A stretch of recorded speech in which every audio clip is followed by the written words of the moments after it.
Hello everyone, welcome back to my channel. तो आज हम डिस्कस करने वाले हैं इस वीडियो में कि आपके उत्तराखंड बीएससी नर्सिंग, पैरामेडिकल और एएनएम जीएनएम के एडमिशन और काउंसलिंग के लिए इम्पॉर्टेंट डॉक्यूमेंट्स क्या होंगे जिनके बिना आपको एडमिशन नहीं मिलेगा, आप अपनी काउंसलिंग नहीं करा सकते हो। ठीक है, साथ ही साथ मैं आपको ये भी बताऊंगी जो इस टाइम का सबसे ज़्यादा पूछे जाने वाला क्वेश्चन है कि रिजल्ट कब आएगा। ठीक है, तो मैं वो भी डिस्कस करके आपको पूरा कंप्लीटली बताऊंगी कि आपका रिजल्ट कब तक डिक्लेयर हो सकता है। तो प्लीज़ इस वीडियो को एंड तक देखना, कहीं भी स्किप मत करना, क्योंकि आप वीडियो स्किप कर देते हो, आपको हाफ इन्फॉर्मेशन मिलती है, फिर आप क्वेश्चन पूछते हो। एक बार वीडियो पूरी देखो, हो सकता है कि जो आपका डाउट हो मैंने वीडियो के एंड में डिस्कस करा हो। ठीक है, तो प्लीज़ वीडियो को पूरा देखा करो। फिर भी आपका कोई डाउट रह जाता है तब आप मुझसे पूछ सकते हो कमेंट सेक्शन में, इंस्टाग्राम पे, टेलीग्राम पे। ठीक है, तो सबसे पहले हम बात करेंगे डॉक्यूमेंट्स के बारे में। ठीक है, और हाँ, अगर चैनल पे नए हो तो इसको सब्सक्राइब करके बेल आइकन को ज़रूर प्रेस कर देना, क्योंकि कोई भी अपडेट आपसे मिस ना हो जाए उत्तराखंड नर्सिंग और पैरामेडिकल से रिलेटेड।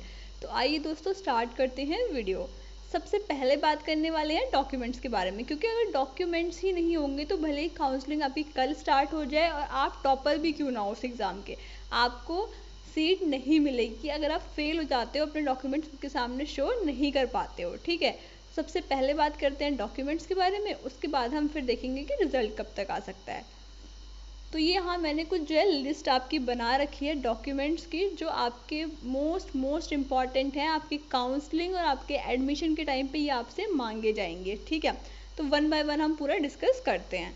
सबसे पहले बात आती है आपके एप्लीकेशन फॉर्म के प्रिंट आउट की। ठीक है, आपने अपना फॉर्म भरा होगा, हो सकता है कि आपने अपना फॉर्म खुद से फिल कराओ या फिर किसी साइबर कैफ़े पे कराया होगा। ठीक है, तो जो आपका लास्ट में फॉर्म फिल करते हो तो पूरी डिटेल का एक पेज आपका निकल के आता है, जिसमें आपका नाम, आपका रोल नंबर, सॉरी आपका नाम, आपकी एज, आपका पूरा डेटा उस पर लिखा होता है। ठीक है, तो उस फॉर्म का आपने प्रिंट आउट लिया होगा। ठीक है, तो वो प्रिंट आउट आपने अपने पास रखना है। ठीक है, वो क्यों रखना है, क्योंकि आप दिखा सकते हो कि अगर यूनिवर्सिटी से कोई गलती होती है तो आप बता सकते हो कि देखो मैंने तो अपनी डिटेल जो थी वो ये आपको शो करी थी, आपने जो यहाँ पे गलत कर रखी है।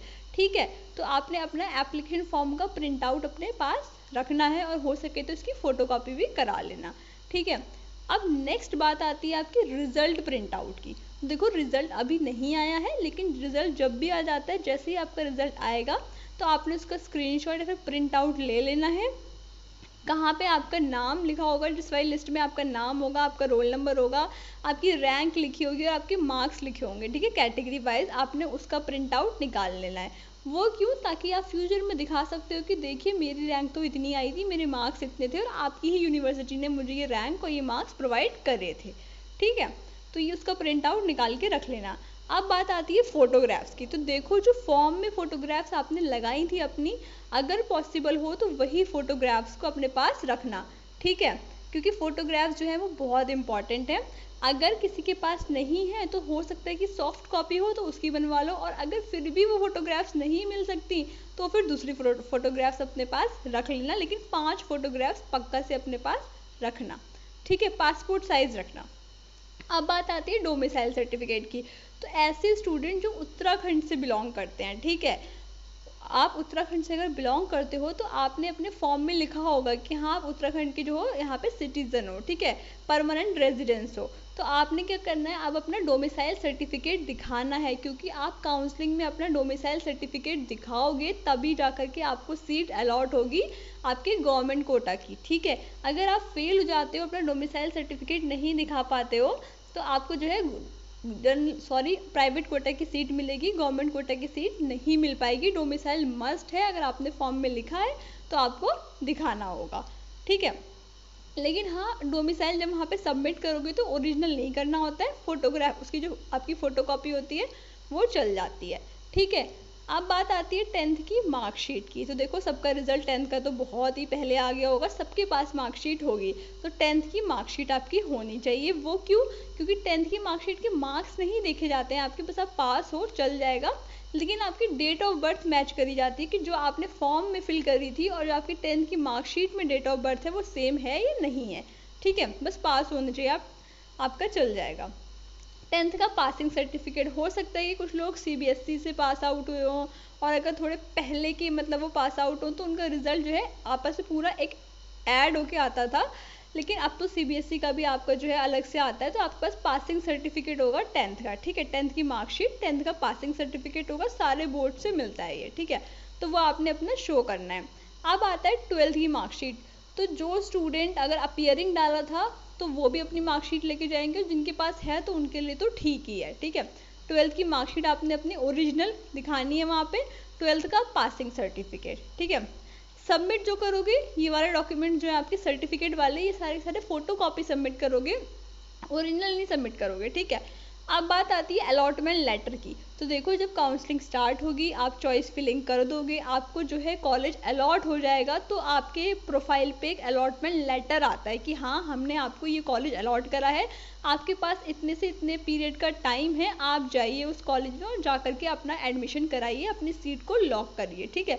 वो अलॉटमेंट लेटर होता है, तो प्लीज़ इस लेटर की प्रिंट आउट भी निकलवाना, साथ साथ 2 से 3 फोटो कॉपी तो अपने पास रखना, और एक तो अपने पास से बिल्कुल रखना ताकि फ्यूचर में आप कभी दिखा सको अगर इन केस कोई प्रॉब्लम हो जाती है, ठीक है। सबसे इम्पॉर्टेंट है आपका अलॉटमेंट लेटर, यही आपको बताएगा कि हाँ आपको सीट अलॉट हुई है, ठीक है। नेक्स्ट है आधार कार्ड, आधार कार्ड ओरिजिनल लेके जाना, ठीक है, बाकी फोटो कॉपी करा लेना। अब आता है कैटेगरी और सब कैटेगरी सर्टिफिकेट, ठीक है। ऐसे स्टूडेंट जिन्होंने SC ST OBC का कोटा लिया है, ठीक है, उनको रिजर्वेशन मिला है, तो उनको अपना यहाँ पे कैटेगरी सर्टिफिकेट शो करना होगा, ठीक है। सब कैटेगरी भी हो सकता है, अगर आप फ्रीडम फाइटर या फिर PWD कुछ ऐसे करके बिलोंग करते हो तो आपको वो कैटेगरी सर्टिफिकेट भी यहाँ पे शो करने पड़ेंगे। अगर आप फेल हो जाते हो, अपने कैटेगरी सर्टिफिकेट शो नहीं करते हो, तो आपको उस कैटेगरी का रिजर्वेशन नहीं मिलेगा, ठीक है। बात आती है फिटनेस सर्टिफिकेट की। तो देखो फिटनेस सर्टिफिकेट जो आपका है वो आपका जहाँ पे एडमिशन होगा ना जिस भी कॉलेज में, वहाँ की गवर्नमेंट हॉस्पिटल से बनवा लोगे आप तो वो चल जाएगा, ठीक है। कोई बहुत खतरनाक वाला मेडिकल नहीं होता है आपका, आपकी आईसाइट और आपके थोड़े बहुत चेकअप्स होते हैं नॉर्मली, और बाकी आपको फिटनेस सर्टिफिकेट मिल जाता है, लेकिन ये प्राइवेट का नहीं चलेगा, ठीक है। प्राइवेट हॉस्पिटल का नहीं चलता है फिटनेस सर्टिफिकेट, सिर्फ और सिर्फ गवर्नमेंट का ही वैलिड होता है।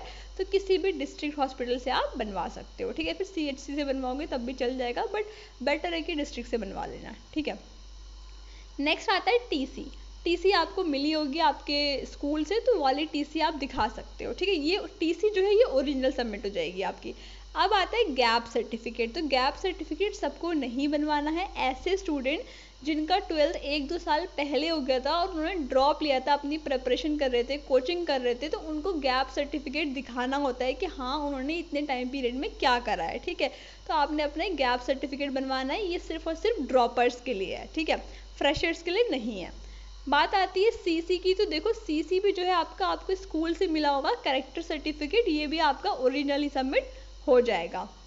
बात आती है माइग्रेशन की। तो माइग्रेशन सर्टिफिकेट भी आपको आपके स्कूल से मिला होगा, वही माइग्रेशन सर्टिफिकेट आप यहाँ पे अपना शो कर सकते हो।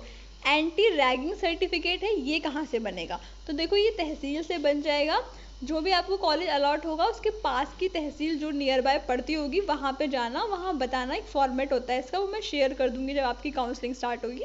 तो आप एंटी रैगिंग सर्टिफिकेट बनवा सकते हो, एक आपका बनेगा और आपके एक पेरेंट्स की तरफ से बनेगा, ठीक है, 2 सर्टिफिकेट बनते हैं ये।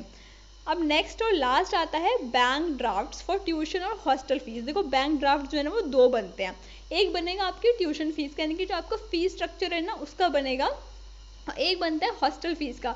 ऐसे स्टूडेंट जो हॉस्टल भी लेना चाहते हैं उनका एक अलग से बनेगा हॉस्टल फीस का 1800 रुपये का, और बाकी आपका एक बनेगा यहाँ पे कॉलेज की फीस का, वो आपका ऐसे ही बनता है 11-11.5 हज़ार के आसपास का आपका एक ड्राफ्ट बनता है, ठीक है। बैंक ड्राफ्ट भी ऐसे ही नहीं बनवाने हैं, सिर्फ आपके गवर्नमेंट बैंक्स के चलते हैं तो आपका SBI या फिर PNB से बनवाना, और ये किसके बिहाफ पे बनता है कि किसके लिए बनवा रहे हो, फाइनेंस कंट्रोलर के लिए, तो वो आप वहाँ पे मेंशन करवाओगे, ठीक है।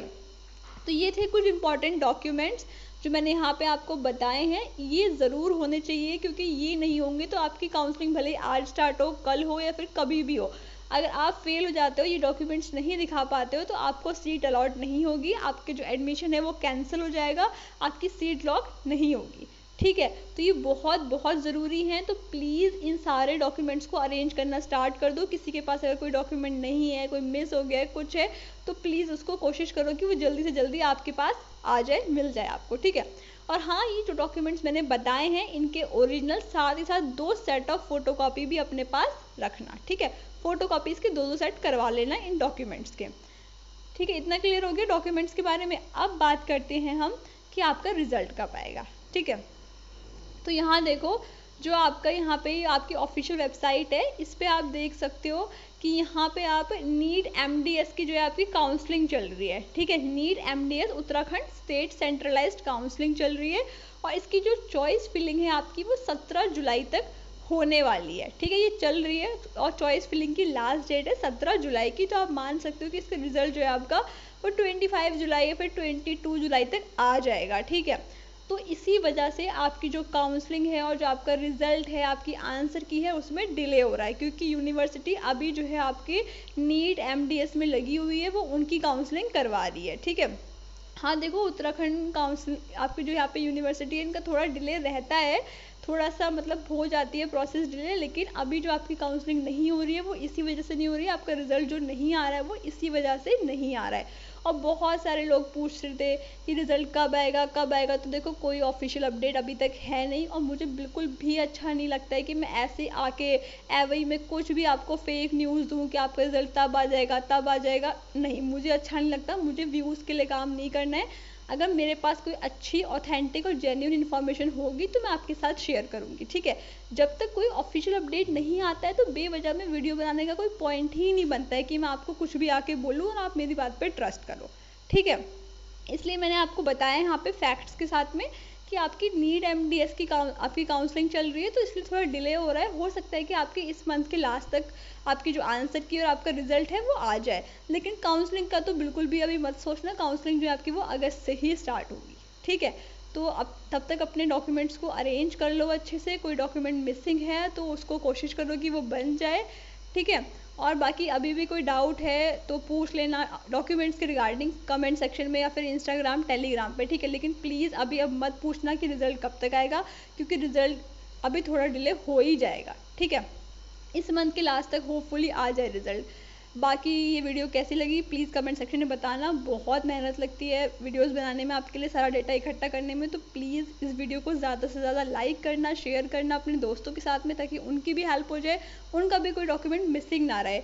बाकी चैनल पे नए हो तो इसको सब्सक्राइब करके बेल आइकन को प्रेस कर लेना, ताकि कोई भी अपडेट आपसे मिस ना हो जाए। चैनल पे बहुत सारा इंटरेस्टिंग कंटेंट आ रहा है नर्सिंग से रिलेटेड, तो अगर आप चाहते हो कि नर्सिंग में आपको अपना करियर बनाना है तो आप उन वीडियोस को आकर के चेकआउट कर सकते हो, ठीक है। और हाँ, इंस्टाग्राम पे फॉलो नहीं करा है तो जाओ जा कर के फॉलो कर लो, क्योंकि वहाँ पे नर्सिंग से रिलेटेड बहुत सारे अपडेट्स मैं देती रहती हूँ, ठीक है। इंस्टाग्राम और टेलीग्राम का लिंक यहाँ मैंने कमेंट सेक्शन में पिन कर दिया है, तो वहाँ से जा कर के ज्वाइन कर लेना। तब तक के लिए thanks and have a nice day.